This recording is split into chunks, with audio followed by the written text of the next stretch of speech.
Hello everybody, welcome back. This is lesson 8 in Unit 10, Acids and Bases. Today's topic is to go over neutralization, what it is, and how it works. So the best thing you should be doing right now is following this video along with the note sheet that says Neutralization Reactions. And just a heads up on dates, it doesn't look like anything is due today. Just make sure you're double checking that calendar on the website because that does have all the up-to-date things. So getting started with a quick review of types of reactions. So think back to maybe October-ish. We talked about types of reaction. So for those of you wondering, RXN is an abbreviation for reaction. So we have synthesis, and synthesis literally just means making. So you're taking two small things, A plus B, to give you one big thing. You have decomposition, which is taking a bigger thing and breaking it into two smaller things. You have single replacement, which you have something by itself and a small compound, and then you end with a different compound and something else by itself. But something is always single or by itself. And then we have double replacement, which starts with two pairs and ends with two different pairs. So looking at those four examples, our first question here is an example of single replacement because we're starting with the zinc by itself and we're ending with H by itself. So at any given time, something is by itself. The second example is double replacement because we're starting with two pairs and we're ending with two different pairs. So when we talk about neutralization reactions, they are types of double replacement reactions. So new pairs are formed from what you have in the beginning. So neutralization occurs when you have an acid and a base mixing together. So in this case, MgOH is a base and HCl is your acid. Remember, you do have tables K and L that lists all of the acids and bases you need. So whenever you have a neutralization reaction, it's always acid and a base, and you're always going to get salt and water. Those will always be your products. Now the type of salt won't change because all salt means is an ionic compound. And remember, that's a metal plus a nonmetal. So and you'll see this when we work on examples shortly, when you break up your acids and your bases and you form that salt, the positive part of the salt, the cation, the positive part, will come from the base, and the anion, the negative part, will come from the acid. Again, this will make more sense when we jump into an actual example. And again, when we're talking about acids and bases in neutralization reactions, we're talking about Arrhenius acids and bases. So just to review what those are, an Arrhenius acid gives off an H+, and an Arrhenius base gives off an OH-. So when we're doing a neutralization reaction, the word neutral is in it. So remember, neutral pH is a pH of 7. So if you have a strong acid and a strong base, mix them together, they have equal strength, and so you're going to come up with a solution that is neutral or has a pH of 7. If you have a weak acid and a weak base, same thing, they have equal strength, so you have a pH of 7. But if you had a strong acid and a weak base, you will still end up with a pH in between those two values, but it will be more on the acidic side because the acid is stronger. Same thing if you have a weak acid and a strong base. You will still get a final pH in between those two values, but it will be more on the basic side because the base is stronger. So that's why it's very important that our equations are balanced. And so there's an easier way to balance these types of reactions, which I will show you shortly. So let's jump into an example. So we are going to combine MgOH2, and actually let me use a different color for this. You'll see why later. Okay, so we have MgOH2 plus HCl, and we're going to make our two products. Remember, our two products will always be salt and water, and MgOH acts as our base because we have that OH group, and HCl acts as our acid because it has that H. So after you've done this, your next step is to break apart your base. So you want to have OH and then everything else. Break apart your acid, your H, and then everything else. So now that, because all these things happen in water, so now you have all these ions floating around. So the H and the OH will find each other, and the M, G, and the Cl will find each other. So I like to say inside people go with inside people, outside go with outside. So we know one of our products are going to be water, but I'm just going to write this like this. So we have HOH. So writing HOH is the same as writing H2O. We still have two H's, we still have one O. But here it's easier to track where stuff is coming from. So this red H is telling you it's coming from the acid, and this OH that's blue is coming from the base. And this will be easier when we're balancing these reactions literally in like 20, 30 seconds. Okay, so now that we've used up this and this, we have to make something with Mg and Cl. But you can't just mix these two together. You have to make sure the compounds have a neutral charge. So Mg has a +2 charge. Cl has a -1 charge. So this goes back to Unit 3 when we're talking about making ionic compounds. A quick, easy way I like to do it, have the charges up on top and then crisscross. So the subscripts become the charges of the opposite ones. Now, you don't need a subscript 1, so you can just write MgCl2, and that is your salt. If you think about it, that formula says you have 1 Mg, and magnesium has a +2 charge. So overall, you have a +2 charge in that compound. And then that 2Cl means you have 2 chlorines. Chlorine has a -1 charge. So if you have 2 of those, so 2 chlorines, each of which have a -1 charge, that now means you have a total of -2 charge. So the -2 charge and the +2 charge cancel each other out, giving you a neutral compound. So that is your salt. Now, if we look at this, this is not balanced. So if you want to balance it the old-fashioned way like we did whenever we did it, go ahead. But this way is really quick for balancing neutralization reactions.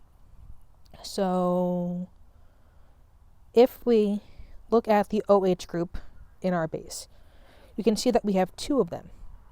But when we wrote it over here, we only have 1 OH group. So we know we need 2 OH groups from the base.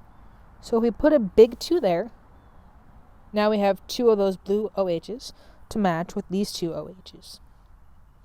That also, because the 2 goes to the entire compound, also now means we have 2 red H's from the acid. So that means we need to start off with 2 red acids. And so now, everything is balanced. That's it. So just to neaten stuff up again, your final reaction looks like MgOH2 plus 2HCl gives you MgCl2 plus 2H2O. Now, if you leave it as OH, HOH, that is fine. If you write it as H2O, that is fine too. But writing it as HOH does make balancing a little bit easier. If you disagree with me, that's 100% okay. Do what works best for you. Okay, so let's start this one. Again, by the time we go over all of these, it's the same kind of protocol for all of these things. So it will eventually click and make sense. So you want to break up your acids and your bases. So this will be your acid. This is your base. And we're going to be making salt and water. So acid, you have your H and everything else. Bases, you have your OH and everything else. So your outsides go with your outside. Inside go with your inside. So again, if we have OH from your base, H from your acid, that represents our water. That's good. And now we have to work with our Cl from the acid. We have to work with the K from the base. So looking at the periodic table, K has a +1 charge. Cl has a -1 charge. So when you crisscross, you get KCl, and that is your salt. So here, everything is balanced. If it makes you feel better, you can add 1s, but you don't need to. And if you wanted to rewrite this to make it easier to see, you get HCl plus KOH gives you KCl plus H2O. And that is your final answer. Okay. Let's start another one. Ignore this. Let's put that there. So here, this is your acid. NaOH is your base. And again, we're going to be making salt and water. So your first step, separate H and everything else. Then separate OH and everything else. Your outsides go with your outside. Your inside goes with your inside. So our product will be HOH, that water. So we've used this. Now we have to make a compound with Na and NO3. So NO3 is a polyatomic ion, so that will stay together and that part will not break up. So Na has a +1 charge that comes straight off the periodic table. But if you wanted to find the charge for NO3, you'd have to check table E. Table E has the charges for all the polyatomic ions. So if you look at table E, NO3 has a -1 charge. So when you crisscross, you still get NaNO3. You don't need to add your 1s. And that is your salt. So here, everything is balanced. We're good. If we wanted to, though, rewrite this to make it a little bit neater, you get HNO3 plus NaOH gives you NaNO3 plus H2O. And that is your final answer. Okay. Next example together. This is your acid. KOH is your base. Again, we're still making salt and water. So your first step, break that H and everything else for your acid, and then break that OH and everything else for your base. And then outside with outside, inside with inside. So again, that OH from your base and that H from your acid make that water, so your outsides are gone. Now we have to make something with K and SO4. So according to the periodic table, K has a +1 charge, and according to table E, SO4, because that's another polyatomic ion, has a -2 charge. So when you crisscross, you get your formula to be K2SO4, and that is your salt. Now if you take a quick look, this is not balanced, but we can easily balance this very, very quickly. So if we look at our acid will give us will donate 2 H's, but we only have one donated H, that red H, in our product. So that means we need 2 of them. So now our red H's, our acid H's, match up. But now that also means we have 2 OH's from our base. Our base only gives 1 OH group, but if we needed to give 2 of them, that means we need 2 of them. And now everything else is balanced. You can add those ones if you want, if that makes you happy. And if you want to rewrite it neater, you get H2SO4 plus 2 KOH gives you K2SO4 plus 2 H2O. Again, you can totally write it as HOH. That is 100% acceptable. Okay, let's jump into another example.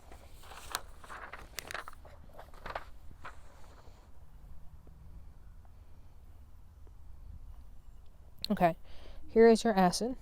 Here is your base. We're going to be making salt and water. So separate your acid, H and everything else.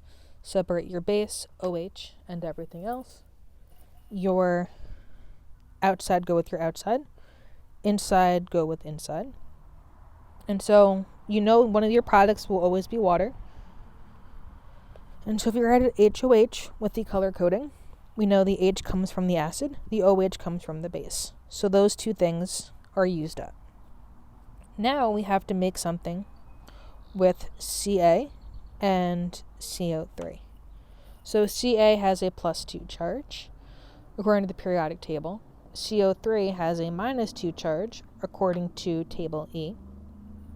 So when you crisscross, you get Ca2, CO3, 2.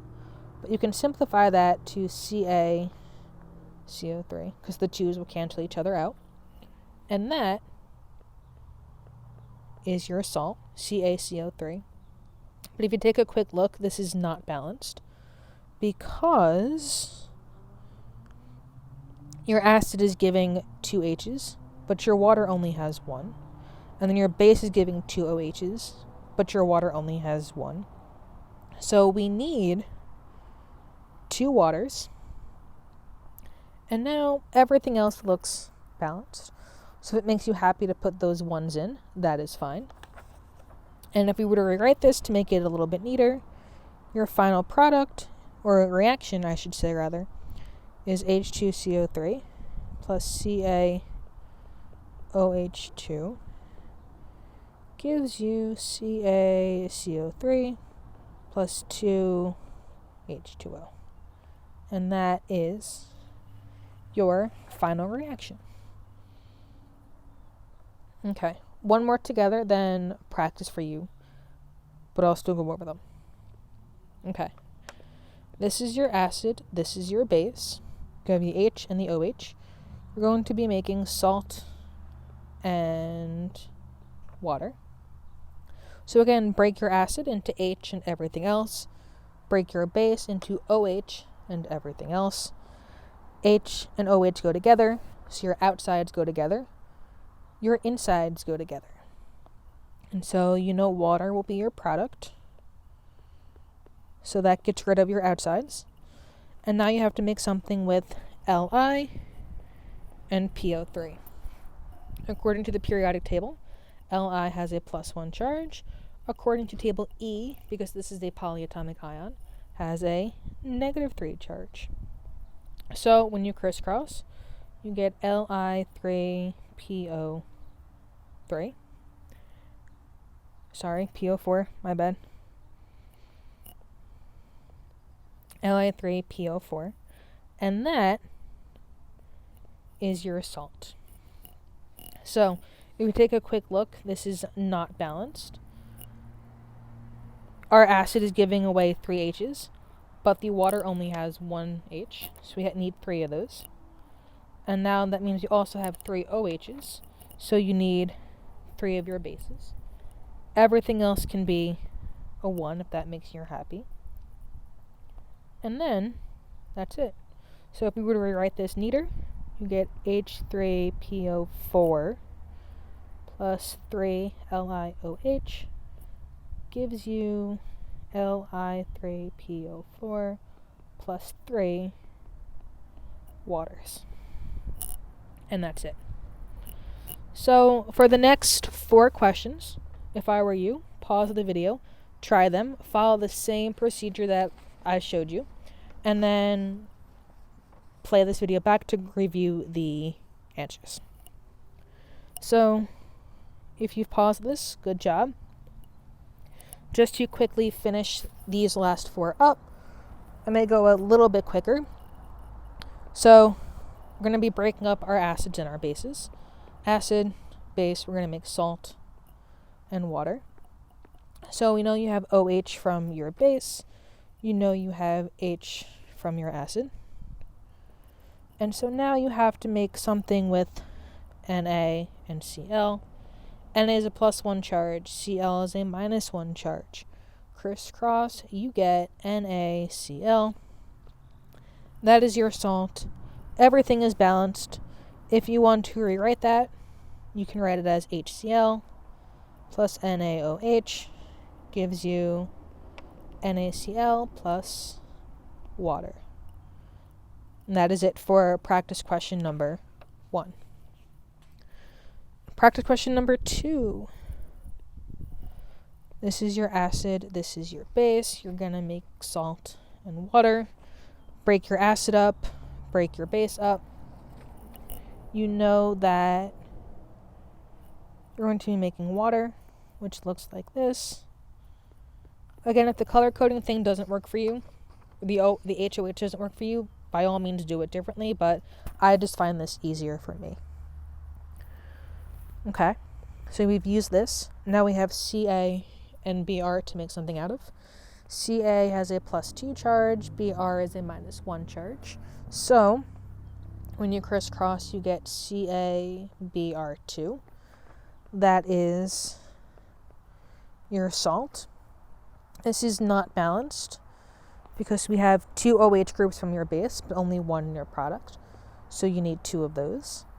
Now you need 2 red acid H's, so you need 2 acids. Now we are balanced, so if it makes you happy to put 1s there, go ahead. And if we were to rewrite this, you get 2HBr plus CaOH2